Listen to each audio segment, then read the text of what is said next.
Welcome back, folks. Another edition of Space Invaders TV. Yes, it's February the 17th, 2022. And we're talking about Russia and Ukraine, their beef, their issue, and what why is the United States even in there? Okay? What are we doing here? All right? What are we doing? Okay? Um, Some people may know, some people may not know. What is NATO? NATO is the North Atlantic Treaty Organization or Alliance. It was signed into act back April the 4th, 1949. Okay? It protects the Allies by military and through politics. There's 27 European countries and 2 North American countries and 1 Eurasian country. Okay, and once again, they're protected.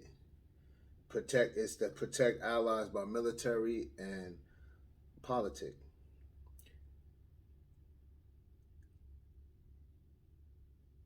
U.S. The U.S. does a lot of business with Russia. It's a lot of trade. A lot of money's been made there, so much so I'm gonna let you know. Russia is currently our 26th largest goods and trade partner with 28 billion in total two-way good trades. So we give stuff to them, they give stuff to us, it's a trade. Goods exports total $5.8 billion. Goods import total $22.3 billion. The U.S. goods trade deficit with Russia was $16.5 billion in 2019. Okay, let that sit with you for a minute when we talking about this whole issue with Ukraine and Russia. Okay, now Ukraine and Russia. Okay, first of all, let's go here. Ukraine gained its independence from Russia in 1991. Okay, and after that time, a year later, in '92, Ukraine got signed on with the NAC. Okay, the National Atlantic Council. That's what the NAC is. The NAC is within the NATO. Okay, and that, so what a council is. It's the council. They sit. It's like a board. They make things happen. They say what goes and what doesn't go. Collectively. All who's a part of that council can make things move.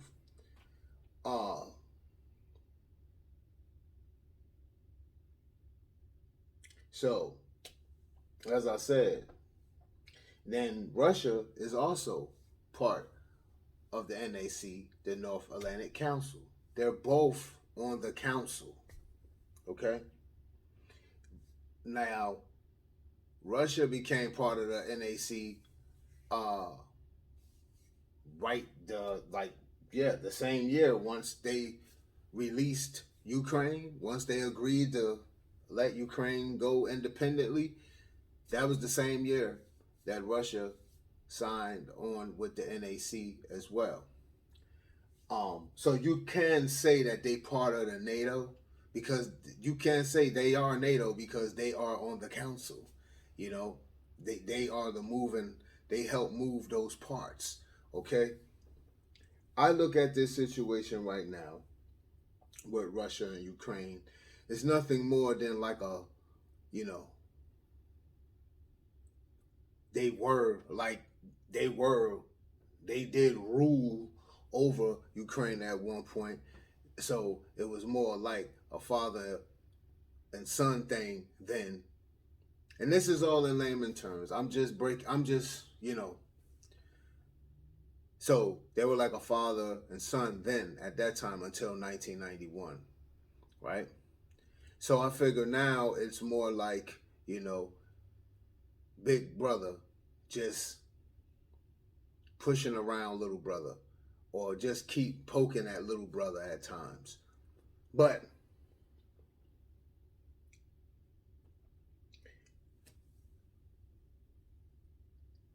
what's going on with Russia is down there in Belarus on the border, Ukraine and Russian border, and they're performing military acts, trainings, and things of that nature. So folks are thinking that, okay, it's gonna be, they're gonna drop a bomb. They're gonna try to rush Ukraine, when they have a right. When you're reading up and get really in depth in this thing, they're down there performing acts, and they're just like, and then the United States wants to jump in. We'll get back to that in a minute. So, but let's just go back into some, like, and I'm just trying to give a broad view of this whole thing, just to give an understanding of some things here on both ends of the spectrum here. Because I've seen how Russia's been painted out to be the bad guy in a lot of things here, but when you do your some research in black and white, man, and things are there for you, then you actually see, all right, man, these people are trying. They've been trying to do right. They haven't. They may be misunderstood at times. You know, um, but in '94, Russia joined the Partnership for Peace program. Okay, since that time, NATO and Russia have signed several important agreements on cooperation. Okay, this info is all from Wikipedia right now. Okay, such partnerships with NATO and Russia are as follows. Okay, because see, you won't find much of this like just in normal publications. So Googling, I got this information because a lot of information I couldn't gather, you know. Such partnerships with NATO and Russia are as follows: fighting terrorism, military cooperation, joint military exercises and personnel training, cooperation on Afghanistan.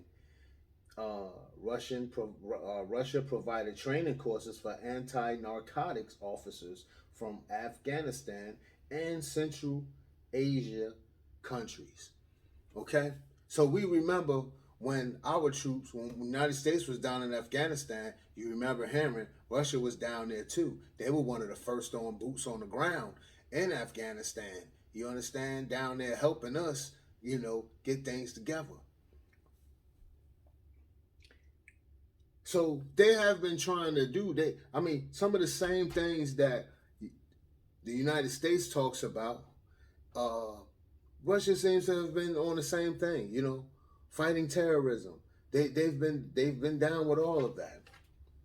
So I just think that in this situation, it's a situation that the United States should not be involved in. Like, we have to understand that, stop sticking our noses in everyone's business sometimes. Just because we do business over here or this over here, we have to sometimes stop sticking our nose is in certain people's businesses at times. Okay? And it's like, haven't we learned anything from going into Afghanistan? And then look what we had to do. We gained we had to, because we wanted to pull out, but forgot we were leaving those people of Afghanistan in harm's way. We were just now, okay, we pulling out. Okay, yeah, they been knowing we were pulling out, but when you step back and you think about the grand scheme of things, it's like, hey man, okay, well y'all been over here protecting us, but now you guys are gonna leave, and we ain't really got much, we don't have much to protect us from these folks. We need protection. So what we had to do, open the floodgates and let them into the country here, seek asylum here, okay? Because we were there and we know what our presidents had done, and we couldn't just pull out and leave the Afghanistan people that way, you know? So much so, I've also read an article, just even with that situation, all is not still well with that situation. A lot of people say, "Oh, we got so many people from Afghanistan come here, and they're getting all of this and all of this special treatment. They're getting this and that, and we got to fight and get nothing." Well, let me just read something to you guys. This was out of the New York Times. Okay, this came out on Wednesday, February 16th, 2022, and I'm not going to read the whole thing, but I'll give you the title. Afghans who bet on fast path to the U.S. are facing a closed door. Okay? They're facing a closed door. And this is a story. This story here, it's a young man, Sharif Aziz. Okay? And Sharif Aziz helped U.S. Special Forces hunt down Taliban targets, even after suffering leg and chest injuries from stepping on a landmine when his life was threatened by the insurgents. The United States acknowledged his 8 years of service, and in 2017 brought him to safety in 2017 brought him to safety in Los Angeles. Okay? Let's go here. Now I want to move down because I want to give you something where, I had never heard before until reading this story.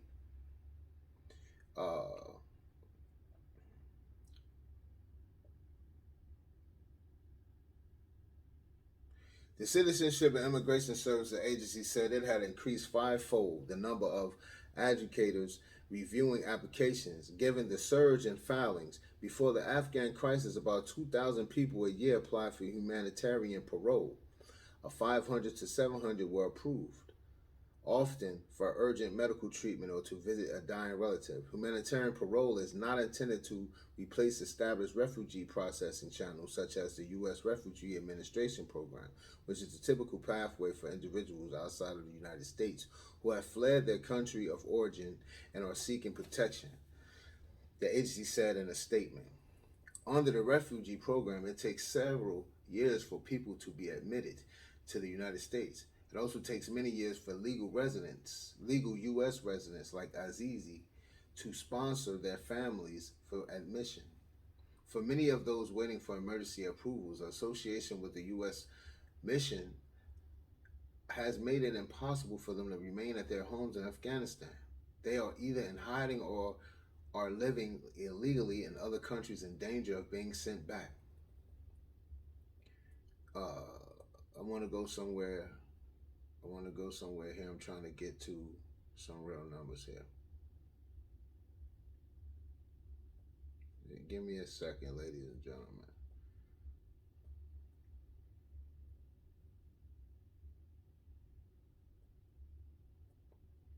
Yeah, so it's just like, why I find this here? I'll keep on going.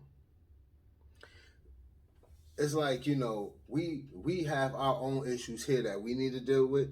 Because we know war causes inflation.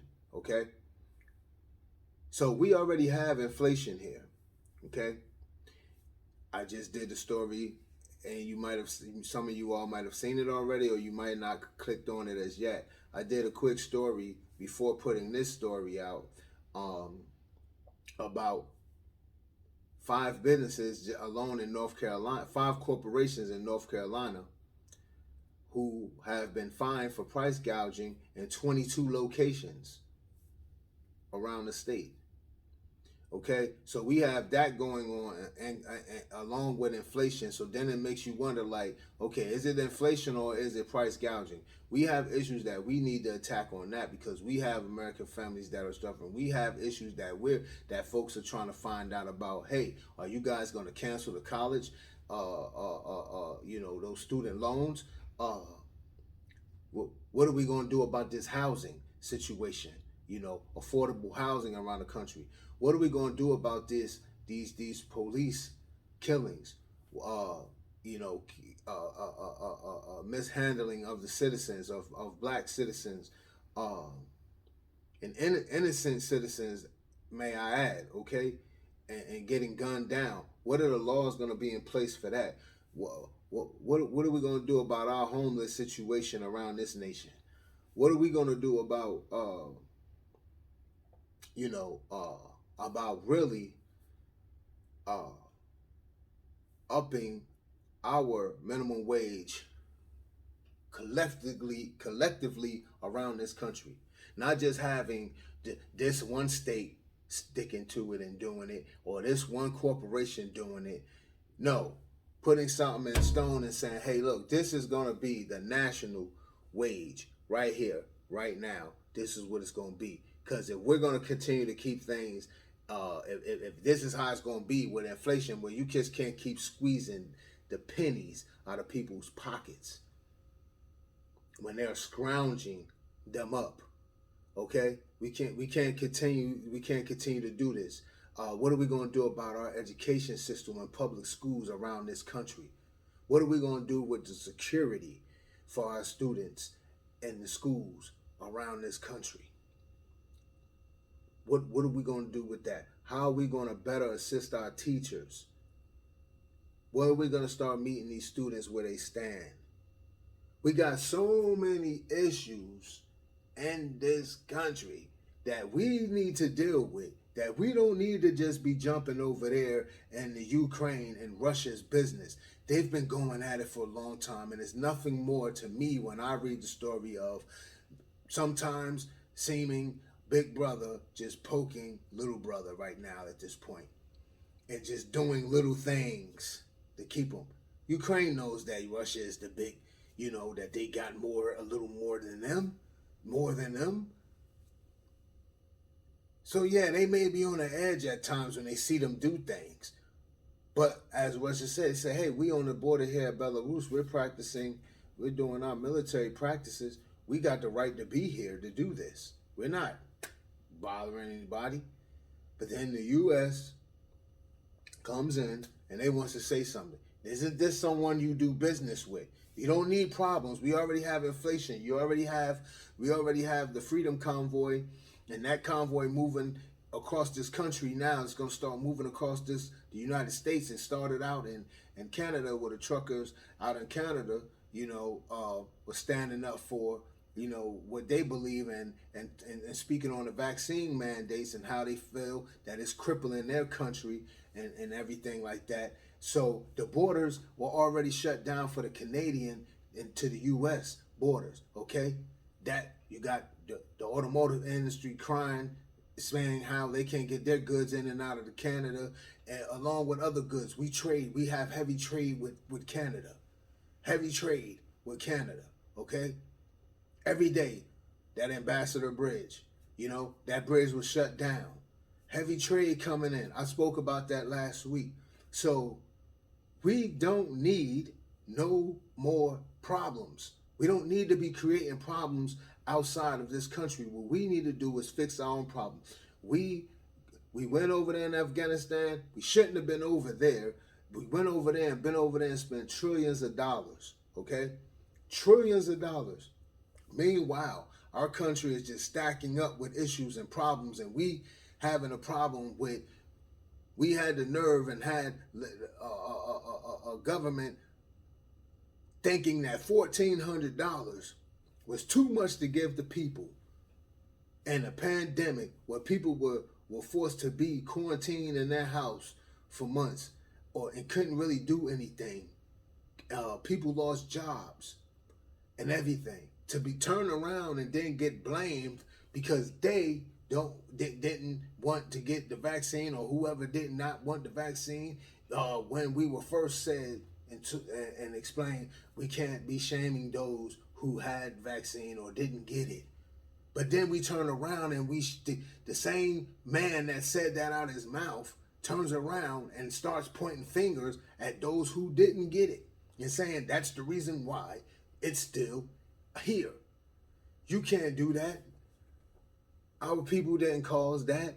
The citizens didn't cause that. And then so people lose. And we had a problem there. We couldn't pay. We couldn't put money in our own people's pockets every month. Working class folks that lost their jobs and everything like that, or had to just be out because their child, was out of school. So they had, eventually, it was choices that had to be made. Okay? People started, immediately having finance issues with rent and groceries and, and mortgages. So, you had to come in businesses, people's businesses, small businesses started to have problems, but then you had big corporations stealing from the little corporation, from the little businesses. Still, we haven't heard anything about that. How was that even possible when it was for small businesses, and we all knew what small businesses is, but we had large corporations stealing from the small businesses. They got the money first before the small business owners got them. Still, we haven't heard anything about that, and how is that being handled to this day. But we feel the need to go poke our nose in someone else's business. Those two countries have been going at each other for the longest. And as I said, they're both in the North Atlantic Council, which is inside of NATO. So let's go back and think about this. Are they really going to beef when they're both in NATO? And it's both about keeping the peace. Are they really going to go there? Let's just be real with it. And then United States, you do business, big business with Russia, and you come jumping in there. You want to get behind Ukraine for something that's really between them, that they're going to figure it out. They're both in the council, the North Atlantic Council, which is inside of NATO, the North Atlantic Treaty Organization. Okay? It's all about peace. Keeping the peace. That's what it's about. If you look into it, it's about the peace. Okay? I just feel that when it comes to Russia, when I'm looking at the bigger picture here, I just feel when it comes to Russia and the United States, it's two bullheaded, strong-willed and minded places. And they have their squares that they stand on, and they don't bend on them. And I just feel they do business with each other, but it's one of those, if you do me wrong, you turn your back, I'm gonna put my knife in it. That's what I look at. That's how I get it. Like that, it's like those two. You see what I'm saying? Like it's like those. It's like two strong-willed people, places. And it's just they do business with each other. Yeah, we know we need each other, but I'm gonna tell you right now, the moment you cross me, ain't no love there. It's real. It's a thin line. It's just it's business. That's why it's always you hear it. The United States poking at them. They saying stuff to each other back and forth. It's just any chance, because the Russian people, the Russians, they not gonna bend like that. United States not gonna bend like that. United States, as we all seen, United States ready for it. They ready to go. Like, let's go. Like, we send troops over right now. We have nothing to do with them and their squabble. We don't have nothing to do with that. Y'all crazy. Stop jumping in people's business. We got bigger fish to fry, and those ain't the fish. We don't need it. You do business with Russia. You're in NATO. They in NATO. They on the council. What's the problem? Like, they gonna fix it. They gonna get it right. Or guess what? They gonna mess up everything. I don't think they want to do that. When we go back again in '94, when Russia joined the peace program, they put different. They made they signed different things into and they signed different agreements. You know what I'm saying? I say it here right in my notes. They signed different agreements. Russia and NATO. They joined up on bringing different things in to light, as far as fighting terrorism, military cooperation, joint military exercises, and personnel training, cooperation on Afghanistan, Russia. Come on, man. Like, let's stop playing these games. We have inflation going on in our country, if you all know, war brings inflation. So if you think things are high now, it is gonna go hit the sky. We don't need it. We don't need it. We don't need that, and it's a waste of time. It's a waste of manpower and everything. Let's think about this here. First of all, and this ain't to take away nothing from the Ukraine, okay? But United States, how you gonna beef with the Russians when we do more business with Russia, and we making more money with Russia exchanging goods than we do with the Ukraine? And you gonna get behind the Ukraine for what though? Ukraine is our 67th largest goods trader partner. Russia is our 26th. I said it's 28 billion in total two-way goods trade during 2019. Goods exports total 5.8 billion. Goods import total 22.3 billion. The U.S. goods trade deficit with Russia was 16.5 billion in 2019. That's with Russia. With Ukraine, okay? They're the 67th largest goods trade partner, okay, with us. 3.7 billion in total two-way goods trade during 2019. Goods exported total 2.4 billion. Goods imports total 1.3 billion. The U.S. goods trade surplus with Ukraine was 1.1 billion in 2019. Okay? Come on, man. What are we doing? Just not even make it make sense, bro. Like, what? Like, we got bigger fish to fry. Let's just stop running away from our problems. Like, this country, what I've been noticing, we've been running away from a lot of our own problems and running into everybody else's problems. And then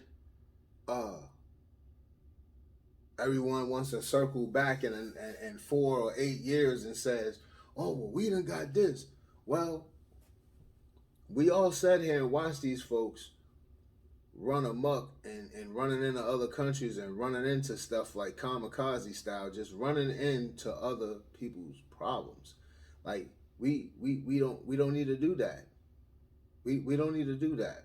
We got our own issues here, and a lot of the issues that we have here in our city governments, our local government and everything like that. Some of the issues that we have, if our executive top government would hand down like the legislation, if they would put things into play for the country, period, some of the things that we see on local levels we wouldn't even see, man.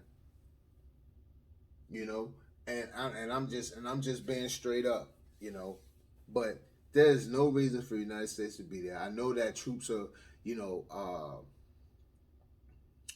I know that troops are being pulled out, and it just doesn't make any sense. You know, they're down there doing that. From what I'm understanding, they were in, Russia was in Belarus at the border. They were performing, doing training, military trainings, and things of that nature, which all countries have military trainings. They have a certain area that they go to, and they do perform their drills, uh, air and land, you know, and water drills, you know. We're just not privy in a lot of places to see some of that, you know. But when you think about those countries there, you know, it's you know, they're people they can see these things happening, whereas that we're not too, you know, a lot of our stuff is like top secret. You can't see it, can't hear it, can't read it. You know what I'm saying? So you know, but like I said, once again, that in a nutshell, that's what it is. Because we got media out here, man. They play games, they go back and forth, and you know, it makes it where like people don't know what that certain things are and what's going on. You don't care about it. But just to let you understand, we shouldn't be over there for a lot of reasons, and one main reason is we're already dealing with inflation. Okay, so war brings inflation. All right. That's just history. You can look it up if you don't know. We don't need things to be higher than what it already is. Because if we think we have problems with people running and looting and busting in the businesses, listen, I don't care. They get one day, the first day of a war, you know, at this time, things are gonna hit the roof. You go to sleep and you wake up, it'll be $10 for a gallon of gas. I'm not BSing. I'm just saying. Look, when we were in Afghanistan, everything. Remember when in the U.S. The East Coast was hit by $5. It was $5 a gallon, and then on the West Coast it was even higher. You know, listen, come on. So, ladies and gentlemen, that's my time. I just wanted to drop that. And as I said here, this is Space Invaders TV. We talk about local, national, and world issues and topics, you know, and the things that you sit and talk about with your family, friends, and associates, you know, these are the issues I like to bring and talk about, you know, and speak on it in a little more in depth, and in terms where we can understand it, you know, because we look at regular media and they'll give you 30 minutes, you know, of not even 30 minutes. They'll give you 5 minutes of an issue. You have to explain to folks of what's really going on. You can't tell people in 5 minutes something so serious as, like, we don't need to be over there in the U.S. You just can't talk about, oh, the U.S. is going to Ukraine to help out against Russia. You can't say that because the United States does, as I just read to you guys. United States, these are facts, trade facts, okay? These are ustrade.gov, okay? These are trade facts. You cannot, it doesn't even make sense. This is a joke. We can't even make sense. You're gonna go and you're gonna go fight against U.S. Gonna go and get on the side and get behind Ukraine, where you don't trade many goods with them. You're gonna get behind them to go against you're gonna get behind a 67th trade partner on your list to go against the 26th trade partner that you get more money with, you get billions more with. You make that make sense to all the youngins.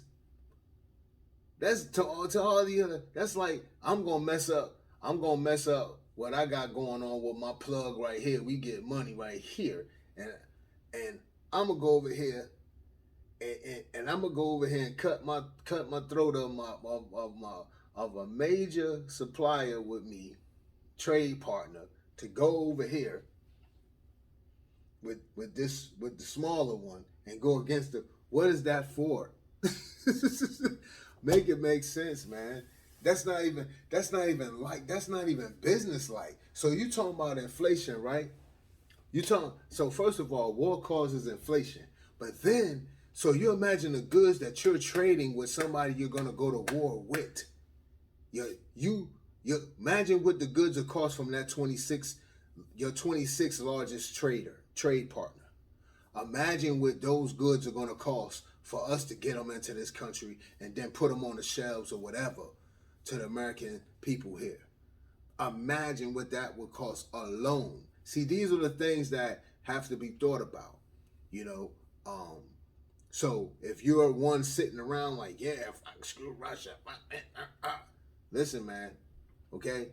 They're 26 trade partner for a reason, okay? They're 26 trade partner, and there's billions being traded between the two of them, okay? Between the U.S. and Russia. It's just facts. UStrade.gov. I ain't here to lie to you. Y'all know anytime I give up any information and I tell you why I let you know where I get my info from. I let you know it all, right? US is USTR.gov, okay? That's US Trade. But they don't spell trade all the way out. It's USTR.gov. Look it up yourself. That's all I'm trying to say. But ladies and gentlemen, y'all not crazy. I'm talking about government-wise. Y'all crazy. All right? Stop. Stop what you're doing. This is all crazy. I'm glad that troops back them all out. Hopefully by Friday or Monday, it'll be done. Troops will be on the planes coming back this way. All right, we need to worry about what we need to worry about, and we need to really focus on what's going on in this country. Okay, we can't be all over the place, with this thing. So that's my time, ladies and gentlemen. Once again, it's February the 17th, 2022. This is Space Invaders TV. I want to say peace and blessings. Thank you to my returning subscribers. Welcome to my new subscribers. This is Space Invaders TV. We talk local, national, and world news. We don't speak on entertainment news, folks. That's not what we do here. Hold on. Got somebody trying to call in on the phone, though, ladies and gentlemen. All right. My fault. We had somebody trying to call in on. We don't speak on entertainment news here. Only time I speak entertainment news on this channel is if they're doing something that's beneficial. If an entertainer or what have you is doing something beneficial in their said community, state, whatever, that's the only way. But I don't get into that conversation. There's enough channels for that, and that's just not where I'm at. I'd rather talk about more things that affect the people, affect us, and broaden the minds and thoughts of those who are interested. So yes, that's what it is. Space Base TV. Make sure share the page. I always say that every time I say that. Y'all know I say page every time. Share the channel. Share the channel. Subscribe. Don't just hold information for yourself. Share it out with your peoples. This conversation right here, right now, we just had, speaking on Ukraine and Russia and U.S. interference. This knowledge that I just dropped there is something that needs to be passed out to those who speak on it and know, because a lot of times people do talk and they say things, and but you really want to get the inside of it. You should hear it from somebody who done their due diligence and sharing it with you. So like I said, that's I just broke that down in lame terms and just, not without going too deep into everything. I just gave it to you right there on the business side. This doesn't even make sense. And fact, Russia and Ukraine are both in the North Atlantic Council, which is inside of NATO. So how far do we think that really was going to go? Because the others on the council gonna say, hey, wait a minute, what are you doing? Pull back. Hey, come over here. It's already said. No, Russia is with the peace. They came on with the peace. They came with a peace agreement. They signed a peace agreement back in '94. They're down with the peace. They were right there with U.S. and Afghanistan helping train the troops and train up folks. They were there. They were first ones there. You know, they were one of the first countries there. You know, so come on, we got to stop this BS, man. And I'm just here to bring and shed more light on certain situations and news that may hit the airways. I may not catch and won't catch everything, but what I do catch, be sure that I'm gonna be doing my due diligence. Be sure that I'm gonna have my notes, and be sure that you can fact check me. I'm out, folks.